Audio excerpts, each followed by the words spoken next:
Bonjour chers abonnés, j'espère que vous vous portez très bien ce matin et que vous avez eu un week-end qui s'est très bien passé aussi. Bon, moi de mon côté, j'ai eu un week-end un peu mouvementé, mais malheureusement j'ai attrapé la grippe. Donc désolé si vous ne m'écoutez pas très bien ou bien si vous avez du mal ou bien si j'éternue durant la vidéo. Il faudrait savoir que c'est pas de ma faute. Donc voilà. Et aussi un truc que je voulais partager avec vous. Je vois il y a beaucoup de personnes qui regardent les vidéos. Il y a beaucoup de personnes qui prennent du temps à regarder les vidéos juste du début jusqu'à la fin. Mais par contre, ils ne s'abonnent pas. Donc je demandais pourquoi vous ne vous abonnez pas alors que vous trouvez le contenu assez intéressant. Je vais vous laisser quelques petites secondes pour vous abonner, pour lâcher un like avant qu'on va démarrer cette nouvelle vidéo. Est-ce que tu l'as déjà fait? Oui, c'est bon, on peut commencer.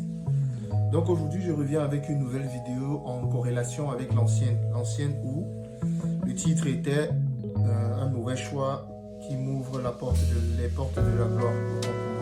Je mettrai le lien de la vidéo dans la description. Pour ceux qui n'ont pas eu à la regarder, vous pourrez la regarder parce que c'est comme une continuité. Donc aujourd'hui, je vais vous parler de comment j'ai fait pour me retrouver en France, comment j'ai fait pour arriver en France. Quels ont été les moyens utilisés et la méthode aussi utilisée. Donc aujourd'hui, c'est de ça que je vais vous parler dans cette vidéo. Donc, pour un peu essayer de rappeler ce qui s'est passé, au fait, ce qui a été dit dans la vidéo précédente, je vous expliquais un peu mon parcours académique et professionnel voilà, de la grosse partie au Cameroun. Dans cette nouvelle vidéo, je vais vous expliquer ce qui s'est passé réellement quand j'ai eu mon diplôme d'ingénieur des travaux informatiques au Cameroun. Donc, comme je vous disais dans la vidéo précédente, lorsque j'ai eu ce diplôme-là, heureusement que j'étais positionné au bon endroit, au bon moment. Et cet endroit-là m'a permis d'avoir une information très cruciale.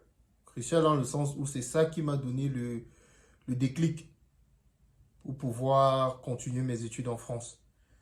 Donc, j'ai reçu cette information d'un ami très proche à moi et cette information m'a été beaucoup bénéfique. Ensuite, maintenant, venait la partie du financement. Comment je devais financer mon voyage pour la France. Vu que, comme je vous ai expliqué aussi, je viens d'une famille modeste. Donc, d'une famille où on n'a pas, voilà, on n'a pas beaucoup de moyens.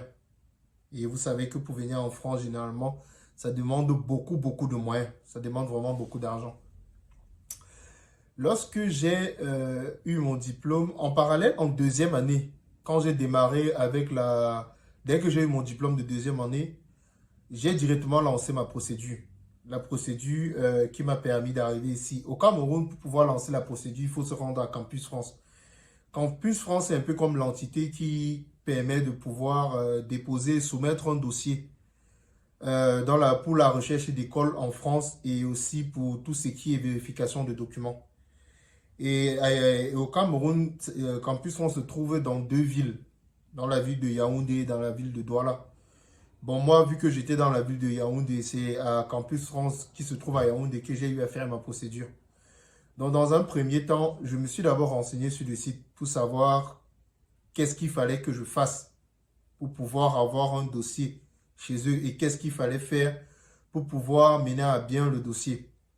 Donc, je suis d'abord allé sur le site web, je me suis renseigné. Ensuite, j'ai pris un rendez-vous à Campus France directement dans leurs locaux pour qu'ils m'expliquent un peu la procédure en elle-même.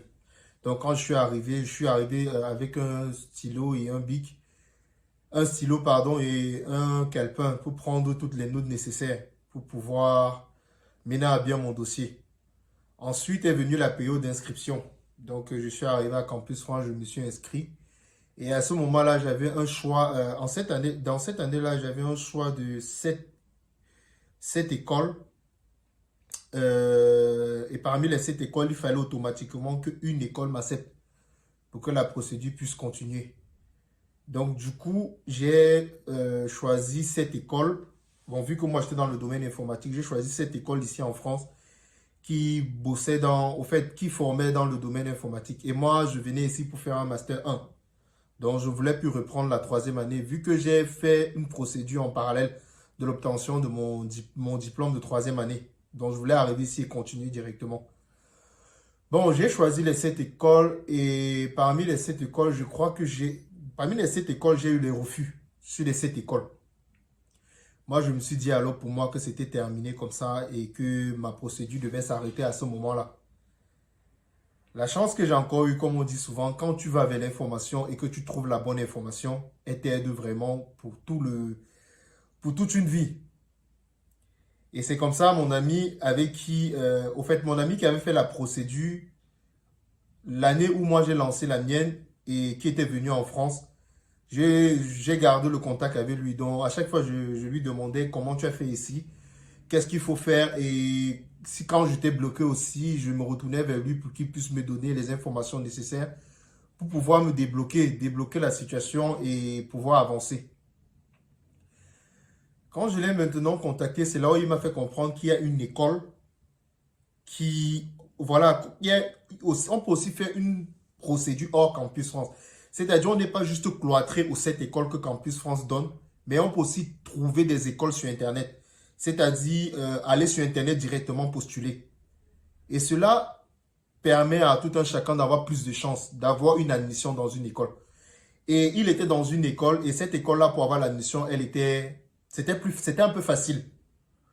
Donc, du coup, il m'a expliqué un peu comment il a fait. Moi-même, j'ai postulé dans cette école-là sur réserve de l'obtention de mon diplôme de troisième année. Ils m'ont fait passer un entretien à distance. Et l'entretien a été concluant. Du coup, ils m'ont accepté et ils m'ont demandé de payer une inscription. À cette année-là, on payait juste l'inscription pour avoir le document de préinscription et qu'il devait être valable et nécessaire pour continuer ma procédure à Campus France. Donc, pour payer l'inscription, maintenant, ils m'ont demandé 250 euros. Chose que, bon, pour le moment, là, on pouvait encore payer. Mes parents pouvaient encore payer. Donc, j'ai expliqué cela à mon père et ma mère. Et ensuite, ils ont fait le virement à l'école ici en France. Quand l'école a reçu le virement, ils m'ont envoyé un document de préinscription et un certificat de scolarité. Quand j'ai eu les deux éléments maintenant, je me suis rapproché rapidement de Campus France qui se trouvait à Yaoundé pour leur donner les documents. Parce que comme je vous ai expliqué, les 7 écoles que j'avais postulées en ligne, c'était des écoles publiques. Et les écoles publiques, c'est très, très difficile de pouvoir avoir l'accès. Je ne dis pas que c'est impossible, hein, mais c'est très difficile. Donc, vraiment, pour maximiser un peu les chances pour avoir une admission et tout, je vous conseille d'aller dans les deux fronts. C'est-à-dire, premièrement, choisir les écoles que Campus France vous donne. Et dans un deuxième temps aussi, cherchez vous-même les écoles. C'est-à-dire, connectez-vous sur Internet, allez sur Google. Vous demandez, vous écrivez par exemple inscription pour l'année 2000, par exemple. Si vous êtes par exemple, si c'est là actuellement nous sommes en 2022 et vous êtes en train de faire la procédure par exemple pour 2023, vous vous connectez, vous demandez école en informatique 2023 et vous donnez le lieu. Si par exemple c'est Paris, vous voulez partir, vous mettez Paris. Là, Google va lister toutes les écoles qui acceptent les inscriptions pour l'année 2023 dans la région de Paris. À chaque fois que vous allez vous connecter sur un site, ils vont vous donner la procédure, comment faire pour postuler et comment faire pour avoir une inscription. Donc, en gros, c'est un peu ça. Donc, ne vous limitez pas seulement aux 7 écoles que Campus France vous donne, mais connectez-vous sur Internet pour chercher de nouvelles écoles. Et si vous avez des connaissances aussi ici en France, n'hésitez pas à contacter ces connaissances-là pour qu'ils puissent aller déposer vos dossiers directement en physique dans ces écoles-là. Parce que c'est encore plus facile de pouvoir traiter un dossier qui a été déposé en physique qu'un dossier qui a été déposé aussi en ligne. C'est pas pour dire aussi que le dossier qui a été déposé en ligne ne va pas être traité, hein, mais c'est juste pour accélérer un peu le processus. Donc moi, de mon côté, ce que j'ai fait, c'est que j'ai déposé, moi personnellement, j'avais déposé en ligne. Et ensuite, ils m'ont appelé pour un entretien qui a plutôt été concluant. Donc, à ce moment-là, j'ai payé les 250 euros, comme je vous ai dit, et ils m'ont envoyé les documents d'inscription, à savoir le certificat de scolarité et le certificat de préinscription, les deux documents que Campus France demande pour valider qu'on a eu l'école. Et vérifiez bien que vous êtes, et vérifiez aussi auprès de cette école-là si les documents sont vraiment bons. Et voilà, est-ce que les documents n'ont pas été falsifiés ou un truc de ce genre. Donc attention à ceux qui chercheraient peut-être à magouiller ou bien à faire des documents et tout. Il faut savoir que Campus France vérifie absolument tout. Donc ne vous lancez pas dans des situations qui pourraient vous bloquer à l'avenir. Donc ensuite, quand j'ai rapporté ces documents-là et tout, j'ai déposé auprès de Campus France. Et c'était le moment où j'avais déjà une admission. La prochaine étape, c'était maintenant soit de trouver une personne, un garant. C'est ce qu'on appelle de trouver soit un garant ou une caution. Bon, pour vous expliquer un peu clairement, le garant, un peu, c'est la personne ici en France qui se porte garant de vous. C'est-à-dire, il doit justifier d'un certain revenu. Et ces revenus-là, généralement, c'est pour vous permettre d'avoir une vie plutôt tranquille et aisée ici en France. Donc, on demande généralement ses fiches de paye, on demande généralement le logement qu'il occupe, pour savoir aussi s'il peut vous héberger. Bon, pour mon cas, mon père et moi avons décidé de plutôt faire la caution. Parce qu'on n'avait pas vraiment une personne qui pouvait me prendre en charge à 100% ici en France. Donc, n'hésitez pas pour les personnes qui ont de la famille ici, la famille proche. Parce que laissez-moi vous dire que ici, là, c'est la jungle. Hein. Si vous avez juste une famille ou bien des personnes comme, voilà, c'est difficile pour des gens ici de faire des prises en charge. Parce qu'après, derrière aussi, ils s'engagent sur un certain nombre de choses. Donc, pour moi, c'était là, on a fait la caution. Et ensuite, on a déposé sur un compte bloqué. Un compte qu'on a créé au pays. Donc, vous pouvez créer un compte dans n'importe quelle société, n'importe quelle banque au pays qui font des cautions, c'est-à-dire des virements irrévocables. On a créé un compte au pays et ensuite, on a versé 7 300 €. Je crois l'équivalent peut-être, je sais plus, de 4 millions ou 5 millions, un truc de ce genre. Et c'est un document très important que Campus France demande aussi dans la constitution du dossier. Donc, il y a l'école en premier et dans un deuxième temps, il y a la caution ou bien le garant pour pouvoir continuer la procédure. Et ensuite, quand maintenant vous avez déjà ces deux éléments, il demande aussi là où vous allez vivre quand vous allez arriver. Et pour cette procédure-là, vous avez plein de choses que vous pouvez faire. Hein. Soit vous pouvez trouver un hébergement, c'est-à-dire une personne qui vous héberge ici. Et cette personne-là devra envoyer un certain nombre de documents. Soit vous pouvez trouver une entité qui vous héberge, c'est-à-dire peut-être comment on appelle ça, une résidence étudiante ici, que vous pouvez trouver sur Internet. C'est-à-dire vous vous connectez sur Internet, vous tapez par exemple résidence étudiante Paris ou Toulouse. Ça va vous lister toutes les résidences qui peuvent vous accueillir ici. Vous entrez maintenant en contact avec ces personnes et vous les expliquez votre problème. Excusez-moi, c'est la grippe qui me dérange un peu. Donc, du coup, vous pouvez vous connecter. Vous pouvez vous connecter exactement et rédiger un mail expliquant que, voilà, vous êtes en pleine procédure pour pouvoir demander une demande de visa, pour pouvoir faire une demande de visa pour la France et vous avez besoin d'un certain nombre d'éléments. Et en l'occurrence, avoir un hébergement. Quand vous allez le compter, il y a plein de, au fait, il y a plein d'établissements ou de lieux qui hébergent les étudiants ici qui connaissent la procédure. Donc, quand vous allez les contacter, ils vont directement savoir ce dont vous avez besoin. Et ensuite, ils vous les enverront. Bon, dans certains cas, ils peuvent vous demander une caution. La caution, c'est un peu comme un garantie.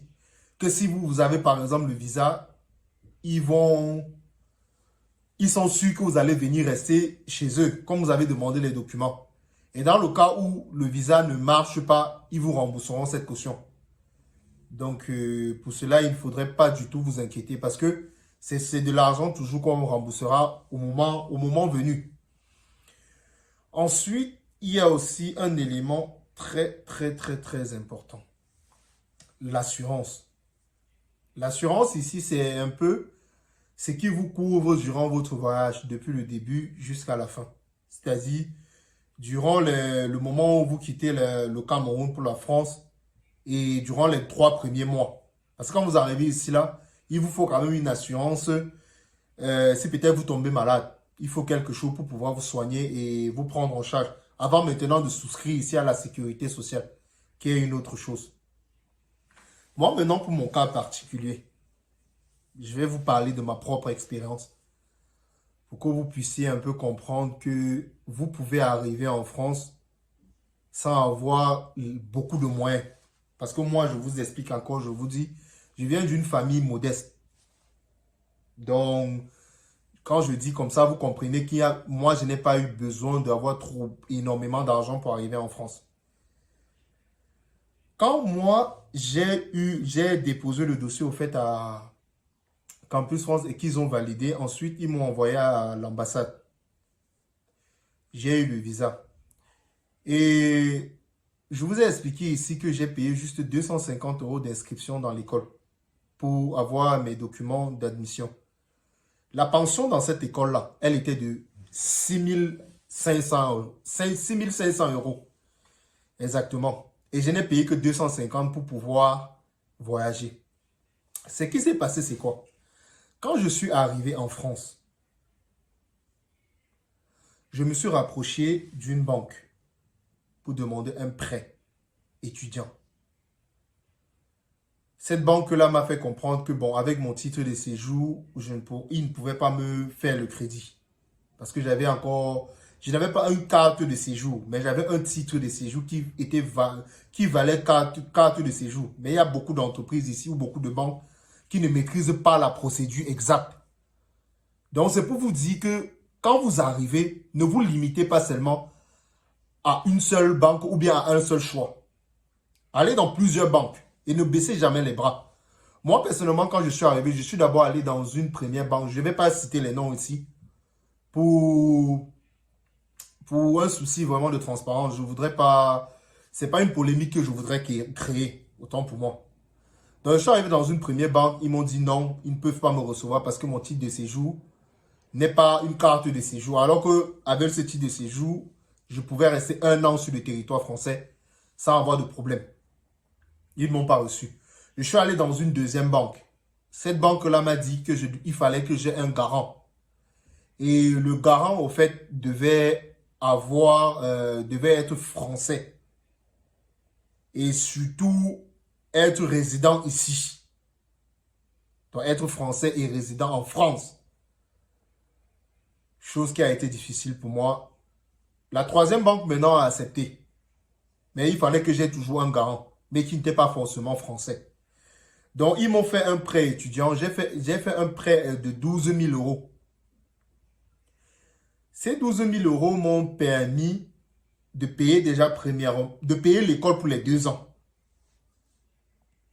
Donc, c'est-à-dire les 6 500 fois 2. Bon, quand j'ai quand même voyagé, j'avais un peu d'argent que mon père et ma mère m'ont donné. Donc, ça m'a permis de compléter les 1000 en plus, là, les 1000 € en plus. J'ai payé l'école pour les 2 ans. Maintenant, qu'est-ce qu'il fallait faire? C'était de trouver un job étudiant pour pouvoir payer, pour pouvoir commencer à économiser et penser à rembourser le crédit que je venais de contracter. J'ai commencé à rechercher le boulot pour la première année. Ça a été hyper difficile. Hyper difficile. Parce qu'il faut savoir aussi que l'intégration n'est pas du tout évidente pour les personnes qui viennent juste d'arriver. C'est quelque chose de difficile. Difficile dans le sens où, quand tu viens d'arriver en France, d'abord, tu as ce qu'on appelle un accent. Tu as ce qu'on appelle l'accent. C'est-à-dire, chez nous, par exemple, on a l'accent camerounais. Quand tu te rapproches, par exemple, des entreprises pour pouvoir travailler, pour pouvoir avoir un job étudiant et tout, quand tu parles, au fait, ils ont l'impression de ne pas t'écouter. C'est pas qu'ils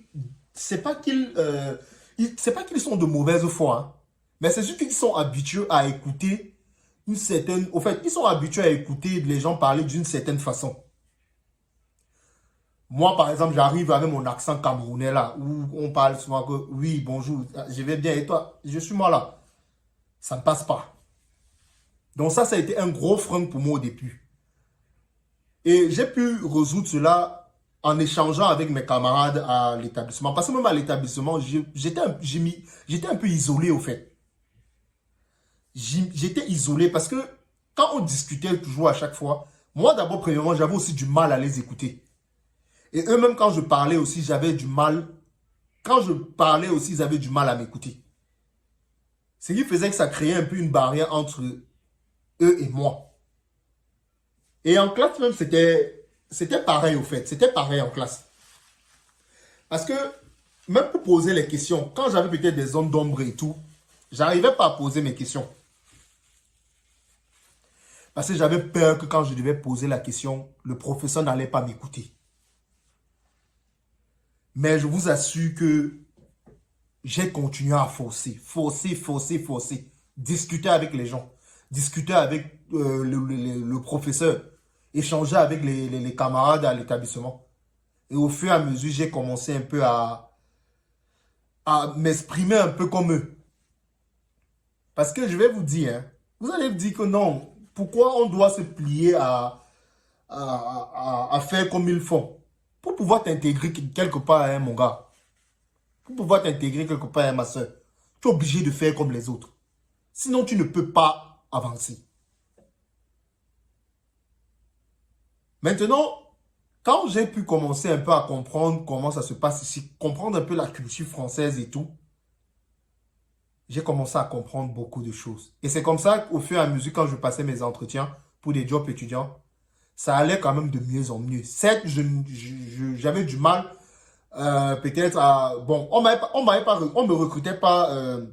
en fait, j'ai beaucoup mis du temps à trouver quelque chose. J'ai beaucoup mis du temps. Mais quand j'ai pu trouver mon job étudiant, c'est là où ma vie a décollé en France. C'est là où j'ai commencé à ne plus subir le système, mais à vraiment être dans le système. J'ai commencé à comprendre comment les choses se passaient. Et grâce à ce job étudiant-là, avant la fin d'année, j'avais déjà pu réunir plus de la moitié de l'argent que j'avais pris à la banque. Plus de la moitié, j'avais déjà pu économiser. Plus de la moitié de cet argent. Maintenant, pour la deuxième année, il fallait encore que je puisse avoir un moyen de subsistance pour pouvoir renouveler mes papiers. Et ce moyen de subsistance-là, je l'ai eu comment? Je vous explique. Pour la deuxième année, pour avoir le moyen de subsistance, c'est grâce à l'argent que j'ai eu à travailler durant la première année que j'ai pu justifier des revenus et des ressources pour pouvoir renouveler mon titre de séjour la deuxième année. Parce que pour renouveler un titre de séjour en France, tant que tu es étudiant, tu dois justifier des moyens de subsistance. Soit quelqu'un te prend en charge, c'est-à-dire soit quelqu'un sur le territoire français te prend en charge et qui justifie aussi qu'il peut te prendre en charge. Soit c'est tes propres fiches de paie ou bien tes relevés de compte qui montrent que tu as 615 € fois 12 à l'intérieur, c'est-à-dire une somme de, je crois, de 7 000, quelque chose comme ça. Donc, grâce au travail acharné que j'ai eu à faire la première année, j'ai pu payer. Pour la deuxième année, c'était pareil. J'ai toujours continué à travailler, j'ai continué à travailler et j'ai pu payer cela. Quand maintenant j'ai fini mes 2 années d'études, avant de terminer la deuxième année, juste quand j'ai terminé la deuxième année, j'ai remboursé le prêt étudiant que j'avais contracté quand je venais d'arriver. Donc voilà le secret. Les choses peut-être que vos frères qui voyagent ou bien vos cousins et cousines ne vous disent pas. Voilà le secret. On peut voyager avec très peu de moyens et rentabiliser rapidement. Très rapidement. Je prends le cas pour une personne qui n'a pas de moyens. Va dans ta famille, durant la réunion familiale. Tu demandes aux oncles, aux tantes, si par exemple les parents n'ont pas les moyens de te payer la caution pour la première année. Tu demandes, s'il vous plaît, faites-moi un prêt ou allez même dans les réunions que vous faites au pays. Vous demandez, s'il vous plaît, faites-moi un prêt. Sur 2 ans, 3 ans, je vais vous rembourser. Investissez cela sur vous. Investissez cela pour pouvoir payer votre caution et avoir un peu d'argent quand vous arrivez en France. Et surtout, ayez la niaque. Parce que si vous prenez l'argent des gens comme ça et que vous venez ici vous amuser, sachez que c'est sur vous que ça va retomber. sachez que c'est vous qui aurez des problèmes avec vos proches. Donc, si vous décidez de prendre l'argent de quelqu'un ou bien que quelqu'un puisse payer pour vous, que ce soit votre père, que ce soit votre mère, que ce soit un grand frère et tout, il faut savoir que demain, il faudrait montrer à cette personne, il faudrait que cette personne soit fière de vous. Parce que vous serez arrivé où vous aurez réussi. Ne dites plus que l'Europe ou bien ne dites plus que la France, c'est pour les personnes qui sont riches. Non. Ne dites plus ça. Parce que ceux qui disent ça, généralement, c'est des personnes paresseuses. Ne dites plus ça. Si tu es étudiant et que tu as envie de venir continuer tes études en France, il faut suivre cette procédure. Et surtout, si tu n'as pas bien compris une partie, laisse le message en commentaire. Je ferai un plaisir de te répondre. Laisse le message en commentaire. Je vais te répondre et t'expliquer ce que tu n'as pas pu bien comprendre. Je vous assure que pour venir en France, il ne faut pas être multimillionnaire ou avoir des parents super riches. Il faut juste être déterminé. La bonne information que je vous ai dit que j'ai eue provenant de mon ami, aujourd'hui je vous la donne, je vous la transmets cette information. Parce que je sais que l'information c'est la chose qui coûte la plus chère au monde. Quand tu as l'information, tu as tout. Aujourd'hui je viens vous servir cela sur un plateau d'argent. Mais pour cela je vous demande juste abonnez-vous autant pour moi et likez la vidéo. C'est juste ce que je vous demande. Pour que cela m'encourage et que je puisse revenir à chaque fois avec des sujets aussi intéressants. Cette page, si je vais vous avec la page, cette page que j'ai actuellement, je vais vous partager beaucoup de choses de mon vécu qui aideront beaucoup de personnes. On parlera ici d'entrepreneuriat, de business, de life, de vlog. Oui, on ne va pas juste parler des choses sérieuses. Hein. Je vais des fois prendre une journée comme ça et la passer avec vous. C'est-à-dire du matin que je me réveille jusqu'en fin de journée. Cette chaîne-ci est dédiée vraiment à partager avec vous mon expérience de vie et mon quotidien. J'espère que la vidéo t'a plu. J'espère que tu as passé un bon moment avec moi. Bon, je vais essayer de me soigner, de revenir plus fort. On dit souvent, ce qui ne te tue pas te rend plus fort. On est ensemble, comme je dis toujours, on fonctionne. On est ensemble.